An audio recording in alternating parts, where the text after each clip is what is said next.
हेमंत सोरेन सरकार। भाजपा के युवा आक्रोश रैली में हैं और अभी प्रशासन ने बल प्रयोग करना शुरू कर दिया है। अब आंसू आप देख सकते हैं जिस तरीके से आंसू गैस से गोला छोड़ा गया है। भाजपा के कार्यकर्ता हैं वो आगे की ओर ही बढ़ रहे हैं, वो पीछे नहीं हट रहे हैं। कुछ नहीं होगा। कितना भी बम बंदूक चला ले, युवाओं के आवाज को दबाया नहीं जा सकता है। आतंकवादी उग्रवादियों पे जो प्रयोग किया जाता है वो प्रयोग वो कर रहे हैं। यहाँ हेमंत सोरेन पूरी तरह से बदतमीजी पर उतर आई है। अगर आम जनता अपनी हक और अधिकार की लड़ाई लड़ते हैं, अगर आज युवा मोर्चा यहाँ के युवाओं की जो वादा खिलाफी सरकार ने की है उस वादा खिलाफी को लेकर के आज यहाँ युवा आक्रोश रैली कर रहे हैं, तो क्या ये गलत है? हम लोग बैरिकेड के नजदीक पहुँचे, तार काटा जा रहा था, उन लोगों ने डंडा चार्ज कर दिया और गोले बरसाना शुरू कर दिया। हम लोग तो अपनी बातों को रखने आए थे और सबसे ज्यादा शर्मनाक बात क्या है कि एक पुरुष कांस्टेबल महिला के ऊपर डंडा उठा रहा है, गाली दे रहा है, भद्दी भद्दी गालियां, जो पुरुषों के बीच में भी गालियां जिसको अच्छा नहीं बोल रहा था, महिलाओं के लिए वो गाली इस्तेमाल कर रहा है पुरुष प्रशासन। ये तरीका, ये संस्कार है हेमंत सोरेन का। आंसू गैस, आंखें लाल, दम घोंटू माहौल और भागम भाग, गाड़ियों में टांग अस्पताल की ओर भागते भाजपा नेता। आंसू गैस की तीव्रता इतनी कि दम घुटने लगा। भागो भागो, सांस नहीं ली जा रही है, दम घुट रहा है, आंखें जल रही हैं, आंसू नहीं रुक रहे। कोई रुमाल दो, अरे अपना कपड़ा चेहरे पर बांध लो, मैं हार्ट का मरीज हूं, मर जाऊंगा। हम लोग कोई आतंकवादी हैं जो इस तरह से प्रशासन हमलावर है। इतने में 2 पैकेट जैसा कुछ लोगों के बीच गिरता है, अचानक से विस्फोट होता है, भीड़ से आवाज आ रही है, अरे बम मार रहा है क्या, भागो। हर तरफ भागते लोग, हाँफते लोग। एक वक्त तो ऐसा भी आया कि लोगों का दम घुटने लगा, लोग सांसें नहीं ले पा रहे थे। आंसू गैस की तीव्रता इतनी अधिक थी कि 200 से 300 मीटर दूर खड़े लोगों को सांस लेने में कठिनाई होने लगी, वे खांसने लगे। जैसे ही बाबूलाल मरांडी ने मंच से कहा हेमंत सरकार की उल्टी गिनती शुरू, आंसू गैस का गोला आ गिरा। तारीख 23 अगस्त 2024, समय 2:25 से 3:15, स्थान रांची का मोरहाबादी मैदान। भीड़ मैदान में जमा थी। बाबूलाल मरांडी मंच से बोल रहे थे। जैसे ही बाबूलाल मरांडी ने कहा कि हेमंत सरकार की उल्टी गिनती शुरू हो गई है, तभी अचानक आंसू गैस का एक गोला मंच से कुछ दूर आ गिरा। भीड़ तितर बितर होने लगती है, कुछ कार्यकर्ता बदहवास होकर भागने लगते हैं। दरअसल रैली पर नियंत्रण के लिए प्रशासन ने कंटीले तारों से बैरिकेडिंग कर रखी थी। बैरिकेडिंग पूर्व मुख्यमंत्री शिबू सोरेन के आवास और ऑक्सीजन पार्क की तरफ की गई थी। भाजपा कार्यकर्ता बैरिकेडिंग के पास नारेबाजी कर रहे थे। इसी बीच उन लोगों ने बैरिकेडिंग को हिलाना शुरू कर दिया।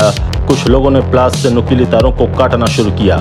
इसी बीच पुलिस ने उन्हें रोकने के लिए वाटर कैनन का इस्तेमाल किया। वाटर कैनन की धार के साथ ही रैली में जुटे कार्यकर्ताओं का जोश उफान मारने लगा। वे हेमंत सरकार के खिलाफ नारेबाजी करने लगते हैं। मैं भी पूरे दृश्य को कैप्चर कर रहा था, तभी अचानक एक विस्फोट होता है। यह संवाददाता भी भागकर दूसरी तरफ जाता है, उसकी आंखों में भी जलन होने लगती है। बीच बीच में वाटर कैनन का प्रयोग होता रहता है। हेमंत सरकार के खिलाफ नारेबाजी अब और तेज होने लगती है। भाजपा कार्यकर्ता सरकार से 4.5 साल का हिसाब मांग रहे थे। युवाओं की नौकरी का क्या हुआ, यह सवाल पूछ रहे थे। सरकार को वे वादे याद दिला रहे थे जो सत्ता में आने से पहले किया गया था। भाजपा कार्यकर्ताओं को रोकने के लिए जब पुलिस प्रशासन के लोग सख्ती दिखाते हैं तो कार्यकर्ता कंटीले तारों से लैश बैरिकेडिंग को उखाड़ फेंकते हैं। उन तारों को पास की नाली की ओर फेंक देते हैं। यह कंटीले तारों से लैस बैरिकेडिंग उखाड़ने का पहला पड़ाव था, लेकिन तभी पुलिस और उग्र तरीके से आंसू गैस के गोले छोड़ना शुरू करती है। सब आंख मीचते हुए भागने लगते हैं। क्या नेता, क्या कार्यकर्ता और क्या पत्रकार, सभी आंख मीच रहे होते हैं। कुछ पत्रकार भी कहते हैं इतना इंटेंसिटी वाला आंसू गैस पहले महसूस नहीं किया। थोड़ा पीछे हटने के बाद भाजपा कार्यकर्ता फिर से बैरिकेडिंग की ओर रुख करते हैं। वे पहले से ज्यादा जोश और गुस्से में हैं। भाजपा कार्यकर्ता नारों के माध्यम से आंदोलन को धार दे रहे थे। हेमंत सरकार से हिसाब मांग रहे थे। पुलिस का तेवर कड़ा होता है और रैली में आए युवाओं को रोकने के लिए उपकरणों का प्रयोग तेज कर देती है। इसी बीच भगदड़ में अचानक से एक भाजपा कार्यकर्ता को टांगे हुए कुछ भाजपा समर्थक गाड़ी की ओर भाग रहे थे। उस कार्यकर्ता के पैर से खून निकल रहा था। वह कह रहा था कुछ छर्रा जैसा पैर में आकर लगा है। पैर फट चुका था।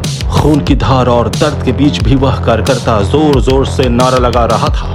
तभी अचानक से भाजपा के पूर्व प्रदेश अध्यक्ष यदुनाथ पांडे को भी जख्मी हालत में टांग कर भाजपा कार्यकर्ता आगे बढ़ते हैं। उनका भी पैर फट गया था। साथ में विरंची नारायण भी थे। यदुनाथ पांडे के पैर से खून का रिसाव हो रहा था। उनको भी टांग कर गाड़ी में बिठाकर अस्पताल ले जाया गया। उधर बाबूलाल मरांडी और अर्जुन मुंडा मंच से उतरकर ऑक्सीजन पार्क वाली बैरिकेडिंग की तरफ कार्यकर्ताओं के पास पहुंचे थे। भाजपा कार्यकर्ताओं पर वाटर कैनन दागा जा रहा था। तभी अचानक से कोई विस्फोटक आता है और फटता है। विस्फोटक में डाई मार्कर ग्रेनेड का निशान लगा हुआ था। उधर आंसू गैस के कुप्रभाव के कारण प्रतिपक्ष के नेता अमर बावरी और रांची के विधायक सीपी सिंह की आंखों में जलन होने लगती है और वे लोग आंखों में पानी मारते हुए लंबी लंबी सांसें ले रहे थे। आंखें बिल्कुल लाल हो गई थीं। बावरी आंखें मींचते हुए कहते हैं कि आप लोग देखिए, पुलिस प्रशासन हम लोगों के साथ ऐसा व्यवहार कर रहा है मानो हम आतंकवादी हैं। सीपी सिंह कह रहे थे, हम डरने वाले नहीं हैं, हम लड़ेंगे और अंजाम तक पहुंचेंगे। उधर भाजपा की कुछ महिला कार्यकर्ता आंखें मीचते हुए जमीन पर बैठती हैं, आंखों में पानी मार रही हैं, आंखें लाल हो चुकी हैं। वे जोर से हाँफ रही हैं, कह रही हैं कि पुलिस वाले भद्दी भद्दी गालियां दे रहे थे, लाठियां बरसा रहे थे, हम तो सिर्फ नारेबाजी कर रहे थे। उनका कहना था कि महिलाओं पर पुरुष पुलिस कैसे लाठी मार सकती है। हर तरफ अफरा तफरी का माहौल था, भगदड़ मची हुई थी। उधर प्रेस क्लब जो करीब 200 मीटर पर स्थित है, वहां से भी आंखों में जलन की सूचना आने लगी। लोग वहां भी खांस रहे थे। समझा जा सकता है कि आंसू गैस कितना प्रभावी था। यह संवाददाता भी आंखों में आंसू लिए और खांसते हुए यह दृश्य को कैप्चर कर रहा था। आंसू गैस की तीव्रता इतनी ज्यादा थी कि पूरा चेहरा जल रहा था, सांस नहीं ली जा रही थी। मैं रुमाल ढूंढ रहा था, मिली नहीं। अपनी टी शर्ट में नाक डालकर सांसें ले रहा था। मेरे बगल से एक व्यक्ति भागा, बोला कि उसे सांस लेने में कठिनाई हो रही है। पीछे से उसका साथी बोला, यह हार्ट का पेशेंट है। लोग गांधी जी की प्रतिमा की ओर भागने लगे। इसी बीच कई लोग पानी से अपना चेहरा धो रहे थे। मैंने भी उनसे पानी मांगा और अपनी आंखों को धोया। यकीन मानिए, एक वक्त तो सही मायने में ऐसा प्रतीत हुआ कि दम घुट जाएगा।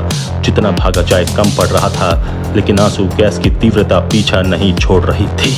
झारखंड में आंदोलन कई बार हुए, आंसू गैस और लाठीचार्ज कई बार देखने को मिला, लेकिन इस बार का माहौल कुछ अलग था। आजाद सिपाही के विशेष में अभी इतना ही। आप हमारे इस YouTube चैनल को जरूर सब्सक्राइब करें और भी अधिक खबरों के लिए पढ़ते रहिए अपना लोकप्रिय दैनिक अखबार आजाद सिपाही। धन्यवाद।